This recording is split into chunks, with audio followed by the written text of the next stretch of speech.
The Royal Command Center buzzed with activity as Queen Calarax assembled her loyal forces. Holographic displays showed General Vorek's troops advancing through the city. Their numbers were greater than Sam had feared, nearly 3,000 warriors, all veterans of border conflicts with neighboring species. "Your Majesty," Sam said, studying the tactical displays, "they outnumber your Royal Guard 2-1, and they've blocked the main routes to the spaceport. We can't evacuate. Xanthians do not flee." Calarax replied, her scales now the deep black of battle readiness. "We stand and fight." Sam shook her head. "With respect. Fighting a superior force on their terms is exactly what General Vorex wants. He expects a traditional Xanthian response, but there are other ways to win." Tresia, who had joined them in the command center, nodded in agreement. "The human speaks wisdom. My Queen General Vorex has spent decades studying traditional Xanthian warfare. He will have prepared for every standard tactic." Calarax hissed in frustration. "What alternative do you suggest?" Sam pointed to the holographic display. "Vorex forces are advancing in standard Xanthian formation, a spear point designed to pierce defenses. But look at these gaps between units. They're vulnerable to attacks from multiple directions." Sam turned to Tresia. "You mentioned the palace has maintenance tunnels that run beneath the city." The advisor nodded. "Yes, an ancient network from before the modern era.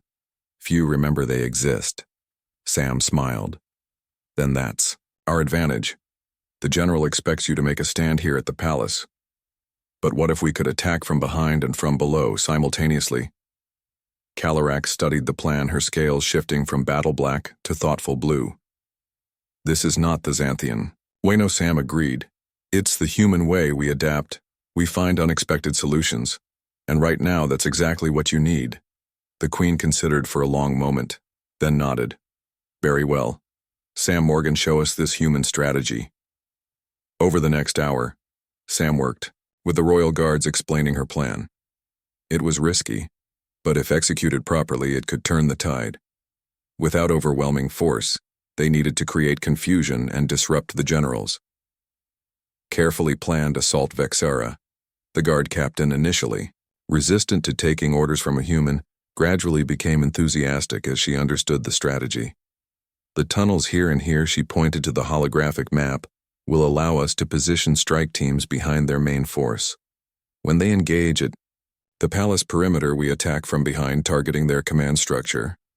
Sam nodded. "Exactly. And we need one more element. The general believes this is about him versus the Queen. But this is really about the future of your species. I think we need to show everyone what's at stake." Sam explained the final part of her plan. The Queen listened, her scales shifting through multiple colors as she considered the implications. "That is extremely dangerous," Calarax said finally. "It has never been attempted." "Which is why it might work," Sam replied. "Sometimes the boldest move is the one your opponent can't imagine." As General Vorek's forces approached the palace perimeter, everything appeared as he expected.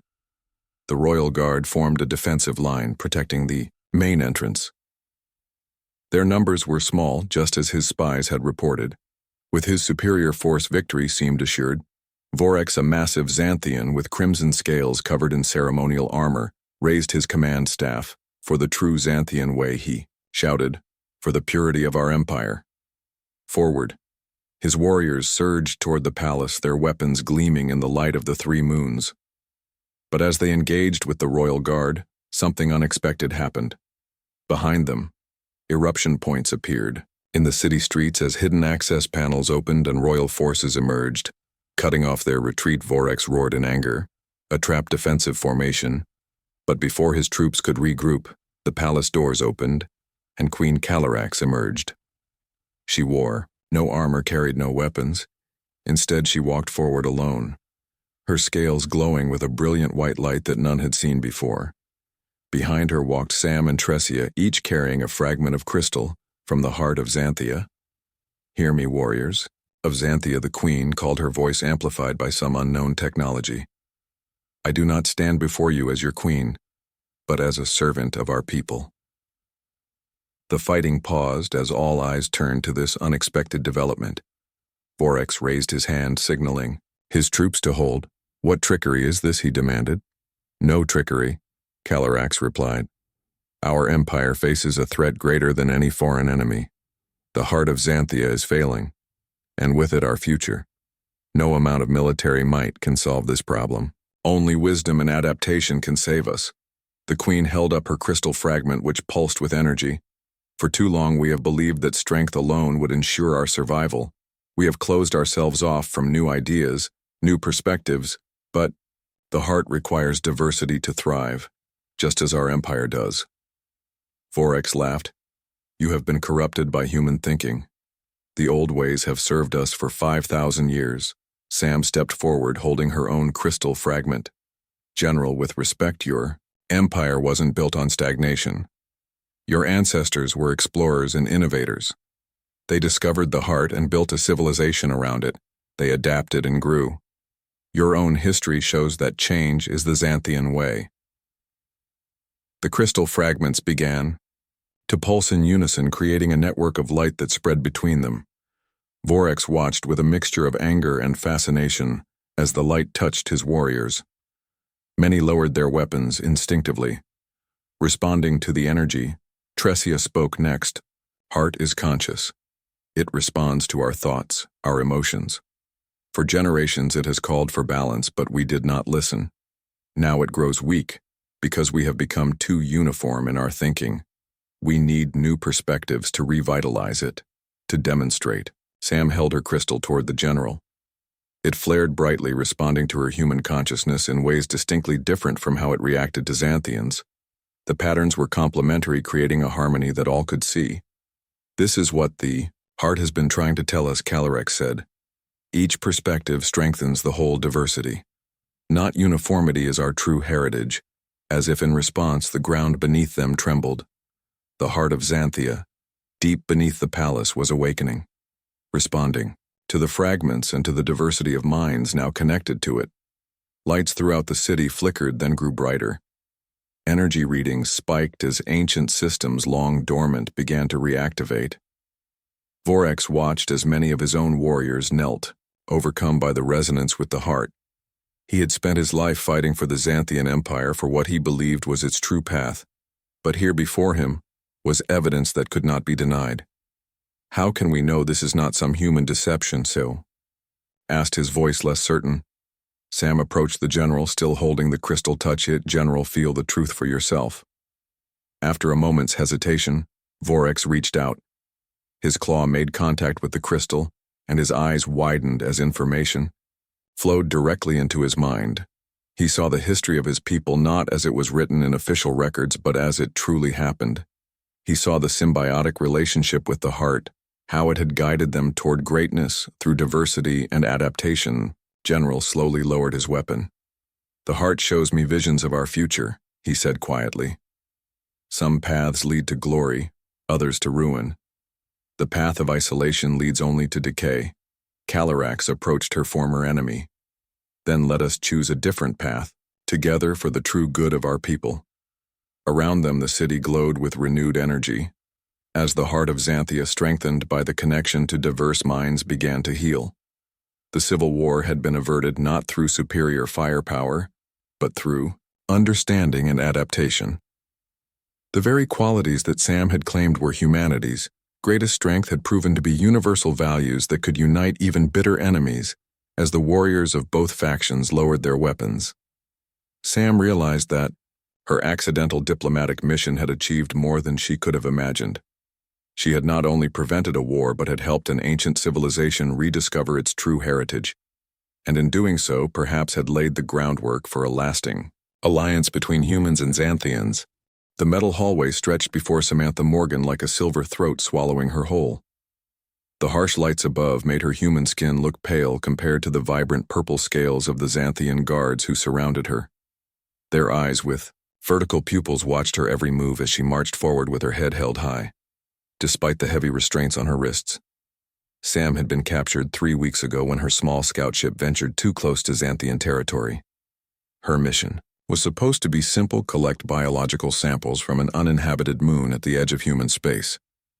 But a sudden ion storm had damaged her navigation systems, sending her drifting into forbidden space where a Xanthian patrol quickly intercepted her. The aliens ruled over 12 star systems with an iron grip, and were known throughout the galaxy for their warrior culture, which valued strength above all else. Their society was matriarchal, with females growing larger and stronger than males, and Queen Calarax the Merciless sitting at the top of their hierarchy.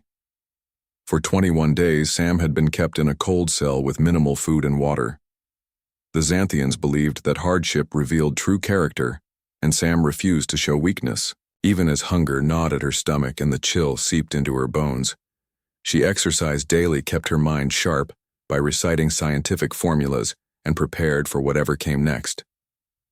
The tallest guard, Vexara, hissed as she shoved Sam forward, knocking her off balance. "Human, you will bow before our queen, or we will make you." Sam regained her footing and met the alien's gaze without flinching, a response that made Vexara narrow her eyes in confusion. Most species cowered before Xanthians, but this small, soft creature showed no fear. The massive doors to the throne room slid open, revealing a chamber that stretched upward for hundreds of feet. Columns carved from asteroid metal supported the ceiling, and banners displaying Xanthian victories hung from every wall. At the center sat Queen Calarax, nearly 12 feet tall, with iridescent scales that shifted colors with her mood. Currently they pulsed a deep crimson. "Bring the human closer," Calarax commanded, her voice booming throughout the chamber. "I wish to see this creature who dared enter our sacred space." The guards pushed Sam forward until she stood at the base of the throne, looking up at the imposing figure of the queen. "You are bold to come here." Human, Calarax said, her tail swishing behind her throne. "What purpose did you have in our territory?" Sam kept her face neutral, though her heart pounded in her chest. "I was exploring, Your Majesty. I am a scientist studying life forms across the galaxy. The ion storm damaged my navigation. I had no intention of entering your space." The queen let out a sound between a laugh and a hiss. "A scientist? The humans send a scientist to spy on us." How pitiful. She leaned forward, her massive face now just feet from Sam's. "You are nothing more than a guard for your people. A sacrificial pawn sent to test our defenses." Several smaller Xanthians stood near the throne, advisors wearing elaborate jewelry that marked their status. Their scales were various shades of blue and green, distinguishing them from the purple of the warriors. One stepped forward, a female with emerald scales who wore a headdress of precious metals. "My queen," the advisor said, "our scans of the human vessel confirm it contained scientific equipment. No weapons beyond standard defense systems were detected." Calarax waved a dismissive claw. "Silence, Tresia. It matters not what equipment she carried." The intent was clear. "She studies us to find weaknesses." The queen turned her attention back to Sam. "Why do your people send scouts into our territory? Are they planning an invasion?" Sam shook her head. "Humanity has no interest in conflict with the Xanthian Empire. We seek knowledge, not conquest. My mission was purely scientific." This time it was another advisor who spoke, a male with blue scales adorned with silver markings. "The humans have maintained their borders for 50 cycles, Majesty. They have shown no aggression toward our empire." Calarax hissed at the male advisor. "You forget your place." Carex. The queen rose to her full height, towering over everyone in the room. "Humans are expanding their territory rapidly. They have doubled their colonies in the past 30 cycles. Their technology advances at an alarming rate. They must be contained before they become a threat." Sam observed the dynamic carefully, noting the tension between the queen and her advisors. There were political factions within the empire, that much was clear, and she had landed in the middle of their power struggle. Xanthian history tells us that understanding our potential enemies is the path to victory, Tresia said carefully. "Perhaps we should learn from this human rather than simply execute her. She might provide valuable insights." The queen considered this, her scales shifting slightly from crimson to a deeper purple. She circled Sam, examining her from all angles. "Humans are known to be clever but physically weak. You have no natural weapons, no protective scales. Your muscles are pathetic compared to ours. Yet you stand before me, unafraid." "Explain," Sam took a deep breath. "On Earth, we have a creature called the honey badger. It's small compared to its predators, but feared by all because it never backs down from a fight. It will challenge creatures 10 times its size and often win through sheer determination. That is humanity. We may seem small to you, but we survive, we adapt, and we never surrender. The Queen stared at Sam for a long moment before bursting into laughter. You compare your species to a small predator. How amusing. Then her expression hardened. Perhaps we should test this theory. Guards, take her to the holding cells tomorrow. We will see if this human has the strength to back her words. As the guards led Sam away, she caught a glimpse of Tressia, the green-scaled advisor, watching her with intense interest. The Xanthian gave a subtle nod as if acknowledging something important had just happened, back in her cell. Sam sat on the hard metal bench and considered her options. She was deep in enemy territory with no way to contact Earth. The Queen clearly saw humans as a threat, but there were others in the court who seemed more reasonable. Perhaps even curious if she could survive whatever test awaited her tomorrow, she might find allies among the Xanthians. Through the small window, in her cell door, Sam could see the stars of an unfamiliar sky. Yet among them she recognized the faint blue dot of Earth, a tiny point of light millions of miles away. Sam closed her eyes and made a silent promise. She would survive this. She would find a way to turn this disaster into an opportunity, and perhaps she would even forge a peace between their worlds. The arena was a massive circular pit surrounded by thousands of Xanthians who had come to watch the spectacle.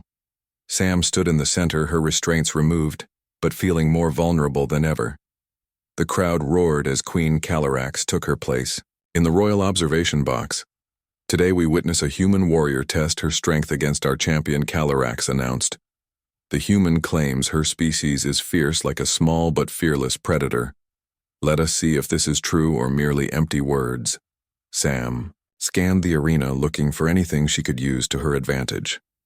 The ground was covered in coarse sand, colored deep red, possibly stained with the blood of previous combatants. Several large rocks were scattered around the perimeter, but otherwise, the space was empty. No weapons, no shelter, nothing to give her an advantage.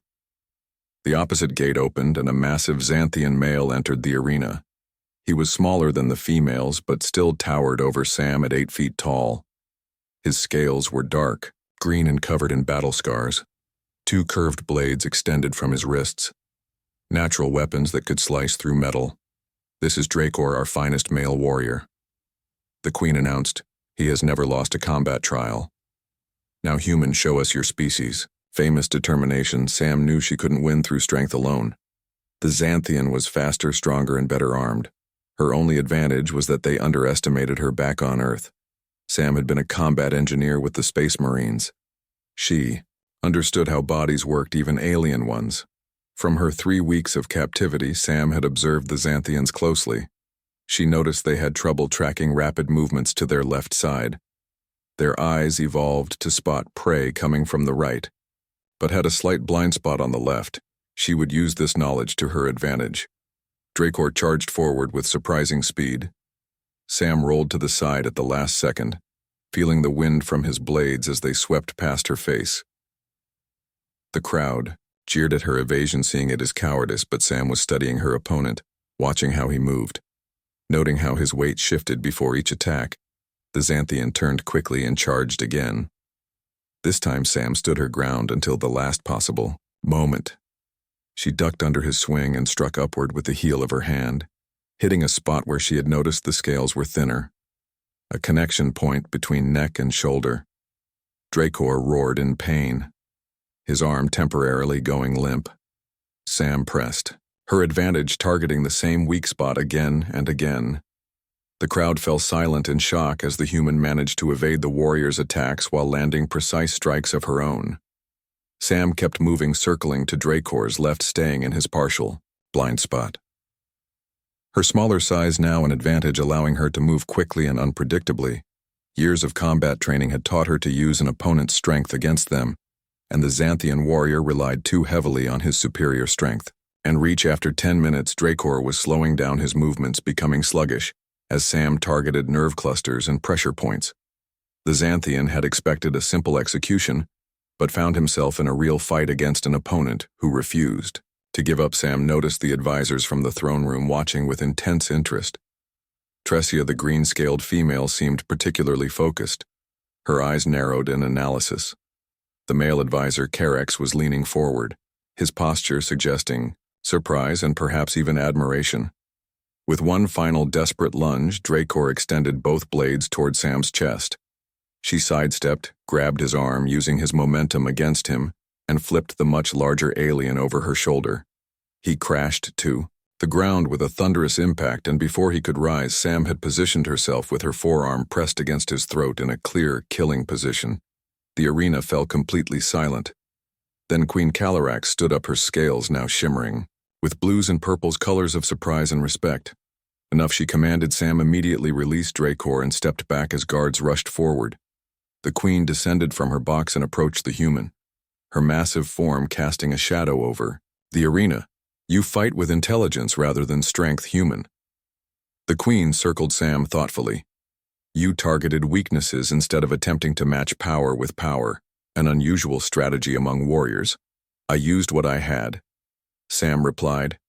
My species learned long ago that adaptability often trumps raw strength. Calyrax nodded slowly. Her scales shifted to a deep blue. Perhaps there is more to learn from humans than I thought. She turned to address the crowd. This human has shown courage and skill, worthy of respect. She will not be a prisoner but a guest of the court, a cultural exchange to strengthen both our peoples. The crowd murmured in shock as the queen placed a clawed hand on Sam's shoulder. You said you were a scientist? What do you study? Sam smiled for the first time since her capture. Xenobiology. Your Majesty, the study of alien life forms. I came to this sector hoping to learn about your species. The queen's eyes widened. Then you shall have unprecedented access to our world, and in return, you will teach us about humans. I suspect we have much to learn from each other. As Sam was led from the arena, she noticed Tressia approaching the queen, speaking in hushed tones. The advisor glanced at Sam with an expression that seemed calculating. The politics of the Xanthian court were complex, and Sam realized she had just become an important piece in their game. Later that evening, Sam was moved from her cell to luxurious quarters in the royal palace. Gone was the hard metal bench, replaced by a room with actual furniture adapted for human comfort. A large window offered a view of the Xanthian capital city, with its towering spires and bustling activity. A soft chime announced a visitor. Tressia, the green-scaled advisor, entered carrying what appeared to be clothing. The queen has ordered these garments made for you, she said. They are designed to mimic your human styles while using materials that will protect you from our environment. Sam accepted the clothing, noting the fine craftsmanship. Thank you. This is unexpected. Tressia tilted her head, her vertical pupils dilating slightly. You have made quite an impression, human. Few outsiders earn the queen's respect so quickly. Sam studied the advisor carefully. I get the feeling not everyone is happy about my new status. Tressia made a clicking sound that Sam interpreted as amusement. You are observant. The war faction led by General Vorex believes all humans should be eliminated. They see your species as a threat. The knowledge faction, which I represent, believes we should learn from other species before judging them. The queen usually favors the war faction, but your display in the arena has made her reconsider. Sam understood the situation better now. She had unwittingly become a symbol. In Xanthian politics, her success or failure here could affect relations between their species for generations. What happens now? Sam asked. Tressia moved toward the window, gazing out at the city. Tomorrow you begin your role as cultural ambassador. You too will learn our ways and teach us yours. The queen is particularly interested in human adaptability. She believes it may be the key to solving certain problems within our empire. Sam nodded, taking in this information. She had come here as a scientist, seeking knowledge. Now she found herself a diplomat with the future of human-Xanthian relations resting on her shoulders. As Tressia left, Sam looked out at the alien city. That morning she had been a prisoner facing execution. Now she was a guest of the queen. The situation had changed dramatically, but Sam knew the danger had not passed. She would need all her skills to navigate the complex politics of the Xanthian court. And somewhere out there, General Vorex and the war faction were plotting against her. The royal library of the Xanthian palace stretched farther than Sam could see. Row upon row of data crystals containing thousands of years of knowledge lined the walls, each emitting a soft glow in various colors. Sam ran her fingers along the shelves, amazed at being granted access to such a treasure trove of alien information. It had been 2 weeks since her victory in the arena. 2 weeks of learning Xanthian language, customs, and history, while teaching them about humanity. Each day brought new discoveries, and gradually the Xanthians began to treat her with cautious respect. Tresia had become her primary guide, explaining the nuances of Xanthian culture that might otherwise be missed. The advisor seemed genuinely curious about humans, asking countless questions about Earth and its people. Today Sam was researching Xanthian biology, hoping to understand more about their physical structure. She activated a data crystal and a holographic display appeared showing detailed anatomical diagrams. Fascinating, Sam whispered, noting the complex respiratory system that allowed Xanthians to breathe both oxygen and nitrogen-rich atmospheres. This adaptability had helped them colonize worlds that would be hostile to humans. "You seem impressed by our biology," a deep voice rumbled behind her. Sam turned to find Queen Calarax herself standing in the library doorway. Her scales shimmered with a curious mix of blue and gold, indicating interest and authority. "Your Majesty." Sam bowed slightly, a gesture of respect. She had learned was appropriate. "I am indeed impressed. Your species evolved remarkable adaptations." Calarax approached, examining the holographic display.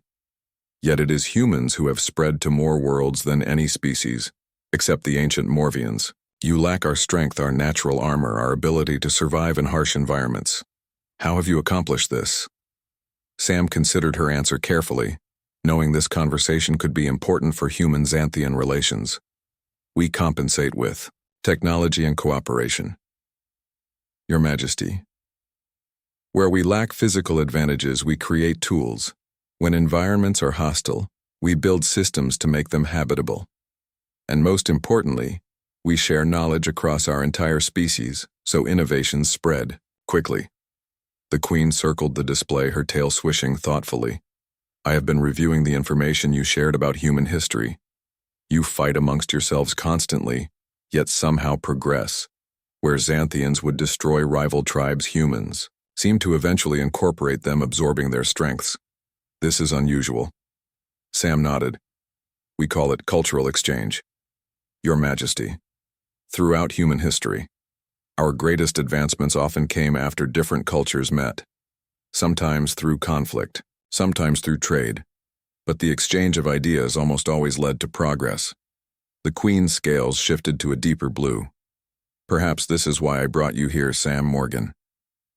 Your different perspective may offer solutions to problems that have plagued our empire for generations. Come with me. There is something I wish to show you." Sam followed the Queen through a series of corridors that descended deep beneath the palace.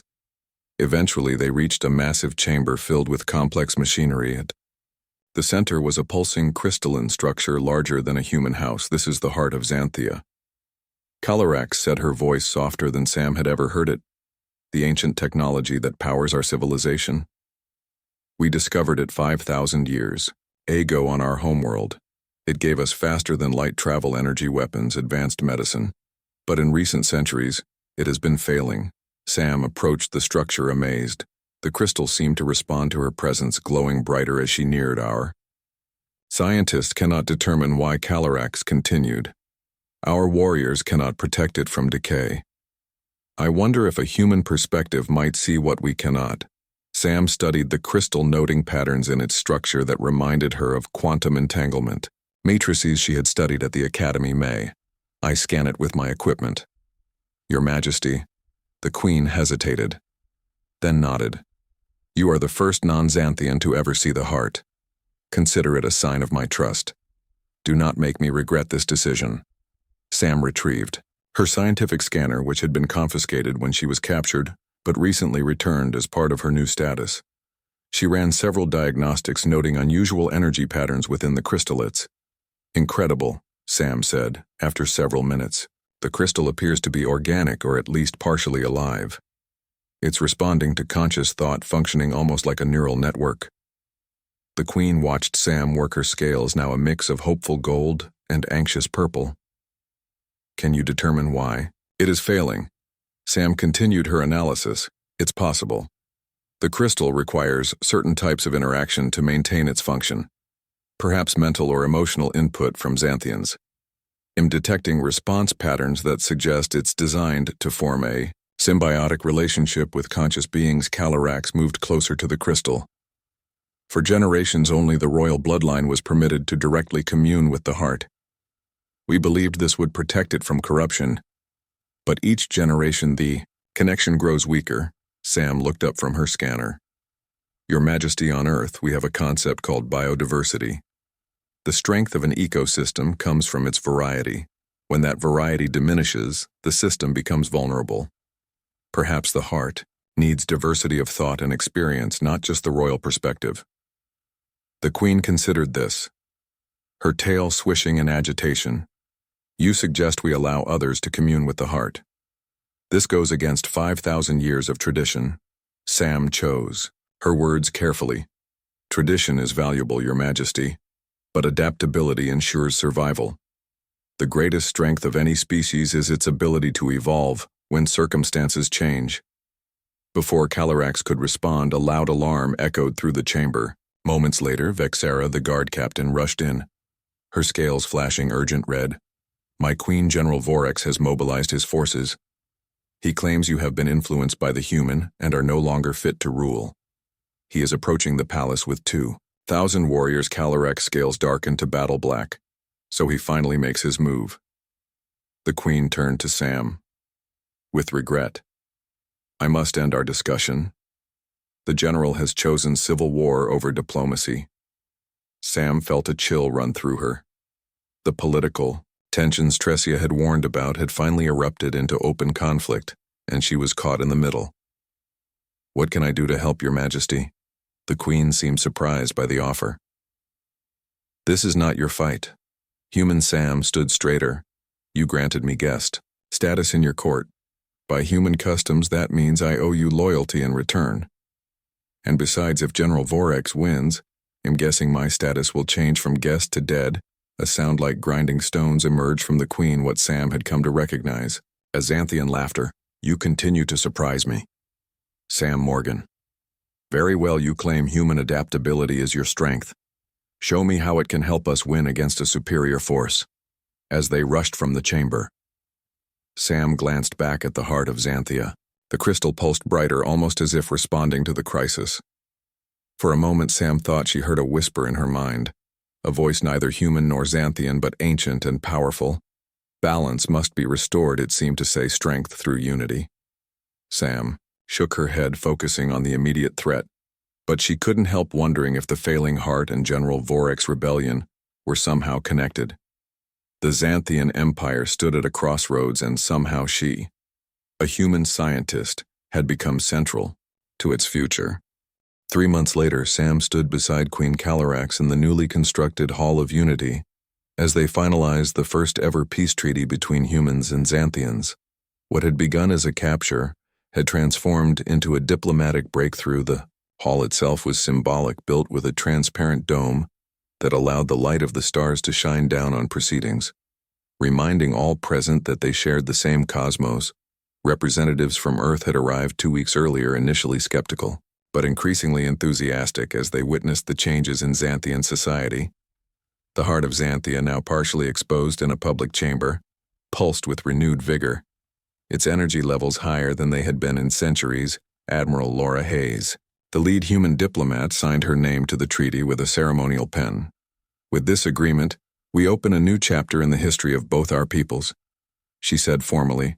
Trade, cultural exchange, scientific collaboration, all will flourish between Earth and the Xanthian Empire. Queen Calarax pressed her claw into a special ink, then placed her mark next to the Admiral's signature. For 5,000 years, we Xanthians believed that isolation protected our strength. We were wrong. Diversity strengthens us. Innovation ensures our survival. These are lessons we have learned from our human friends. Sam watched from nearby, still amazed at how much had changed since her capture. The Xanthian court had been transformed. General Vorex, Once the leader of the war faction, now headed a new division focused on adaptive defense strategies. Tresia had been appointed to lead the newly created Ministry of Interspecies Relations, and most surprisingly, the heart of Xanthia was now accessible to all citizens, not just the royal bloodline. After the ceremony, Sam found herself on a balcony overlooking the capital city. Admiral Hayes joined her, gazing out at the alien landscape. "When you disappeared on that scout mission, we feared the worst," the Admiral said. "We had no idea you'd end up preventing a war and negotiating the most significant treaty in human history." Sam smiled. "I was just doing my job studying alien life. It turns out the Xanthians needed to be reminded of their own nature, just as much as they needed to learn about ours." The Admiral nodded. "The xenobiology data you've collected is remarkable. The heart of Xanthia alone will revolutionize our understanding of conscious technology. But more important is the philosophical exchange. Your experience here challenges our assumptions about evolutionary paths and the nature of intelligence below them. Xanthian citizens went about their daily lives, but with noticeable differences, humans walked among them, exchanging ideas and experiences. Cultural barriers were slowly dissolving as both species discovered their similarities, while respecting their differences. Vexara approached, interrupting their conversation. The guard captain, who had once shoved Sam roughly, now bowed with respect. "Queen requests your presence in the heart chamber," she said. "Both of you." They followed Vexara through the palace to the chamber housing the heart of Xanthia. Now open to the sky, the crystal pulsed with vibrant multicolored light. Queen Calarax stood beside it, along with Tresia, General Vorex, and several other high-ranking Xanthians. "Sam Morgan," the Queen said as they entered. "The heart has a message for you." Sam approached the crystal cautiously.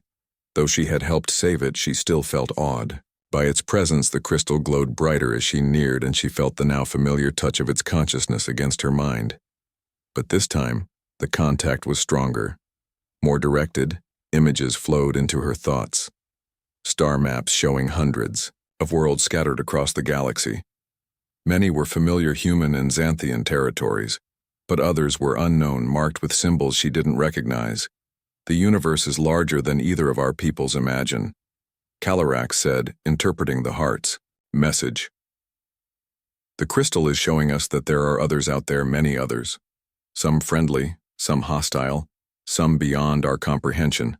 Admiral Hayes stepped forward, also receiving the vision. "It's showing us potential futures," she said, "paths of cooperation, and conflict, choices and consequences." The heart pulsed in agreement, its message becoming clear to all present.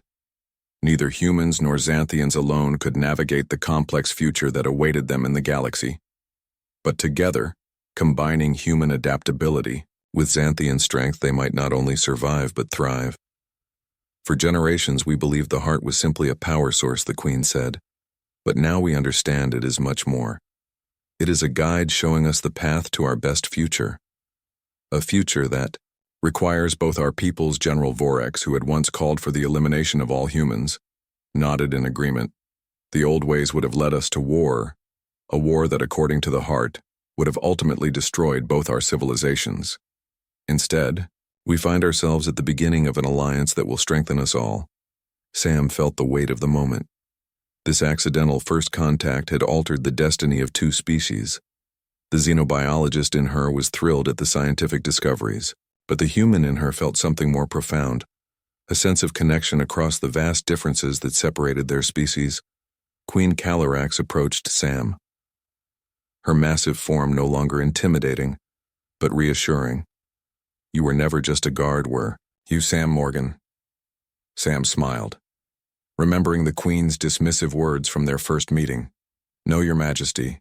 I was always an explorer, and now, thanks to you, we're both making history." The Queen nodded, her scales glowing with the gold of satisfaction. "Perhaps small creatures with determination are the most dangerous of all." Or perhaps, she added with what Sam had learned to recognize as a Xanthian smile, the most valuable of allies. As the treaty celebration continued into the night, Sam found a quiet moment to send a message back to Earth. Attached were her complete scientific findings, but more importantly, her personal reflections on what she had learned. In her message she wrote, "When I set out to study alien life, I never imagined I would become part of an alien society. The Xanthians taught me that strength comes in many forms. While they evolved natural weapons and armor, we humans evolved adaptability and innovation. Both approaches have merit. Both have limitations. But together, they create something greater than either alone. She looked up at the unfamiliar stars, thinking of Earth millions of miles away. Her accidental mission had opened the door to a new era of cooperation. The challenges ahead were enormous, but for the first time, two very different species would face them together, united by the understanding that diversity itself was strength. As if sensing her thoughts, the heart of Xanthia pulsed gently, its light washing over the city in waves of blue and gold. The ancient technology that had guided the Xanthians for 5,000 years now embraced a new path, one that included humanity. And in that union, both species would discover versions of themselves they had never imagined possible. The universe was vast, filled with wonders and dangers beyond comprehension. But tonight at least two of its intelligent species had chosen cooperation over conflict, understanding over fear, and in doing so they had taken their first steps into a larger cosmos, not as enemies, but as allies, each made stronger by the other's unique gifts.